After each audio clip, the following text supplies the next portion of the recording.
ভাত আছে, একটু এনে খান। ভাত? না না, আমার অনেক সাথী বন্ধুরা আছে, ওরাও না খেয়ে আছে। এমন কিছু দেয়া যাবে যেটা সবার জন্য নিয়ে যেতে পারবো? হ্যাঁ, খুব ভালো হয় মা। মেজবাবু, তুমি একটা কাজ করো, ওই মুড়ি, চিরা, গুড়, তারপরে বাতাসা, মুড়ি মুড়কি যা আছে আর কি, এগুলো একটু ওদের খাইতে দাও। আচ্ছা, আমি এখনই নিয়ে আসছি। তুমি এ কি দাদা, আপনি? এটা আমাদের বাড়ি, আমি এই বাড়ির বড় ছেলে। আর রাস্তায় যার সাথে দেখা হয়েছে সে হচ্ছে আমার মেজো ভাই। আর তোমাদের জন্য খাবার আনতে গেছে সে হচ্ছে মেজো বাবু। কিন্তু কথা হলো, তোমরা এখনো গ্রামে কেন? তোমাদের না পালানোর কথা ছিল? সবই আমাদের কপাল দাদা, সব আমাদের কপাল। আপনার দেখানো পথে আমরা পথ চলছিলাম, পথভ্রষ্ট হয়ে যাই, রাস্তা হারিয়ে ফেলি। যখন আমরা সদরের রাস্তায় পৌঁছালাম, যে দেখি চারিদিকে পুলিশ ঘেরাও করে রেখেছে, আমরা পালাতে পারি। তোমাকে এরকম ভিখারির সাথে ঘুরে বেড়ানো তো তোমাদের জন্য ঠিক না।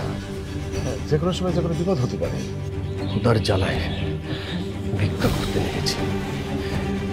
আমার সঙ্গী সাথী সবাই না খেয়ে আছে, গ্রামের বাইরে যাব সে পথ বন্ধ, চারিদিকে পুলিশ ঘেরাও করে রেখেছে।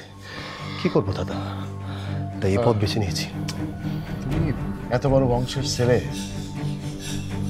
আর তুমি কিনা দেশ স্বাধীন করার জন্য আজকে ভিক্ষা করতে না, আমার চোখটা সহ্য করতে পারতেছে না।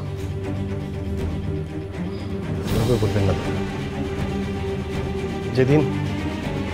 যেদিন ভারত মাতাকে স্বাধীন করবার ব্রত নিয়ে ঘর থেকে বের হয়েছি, সেদিন থেকে আমি আমার অতীত সব কিছু ভুলে গিয়েছি, সব কিছু।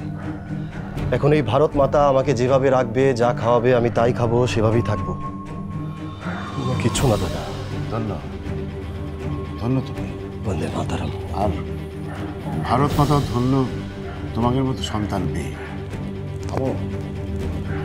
ওই যে তোমারে বলেছিলাম না, যারা ভারত মাতাকে স্বাধীন করতে চায়, সেই সন্তান তাদের একজন, ওই যাদের সাথে আমি 3 দিন থেকে এসেছি।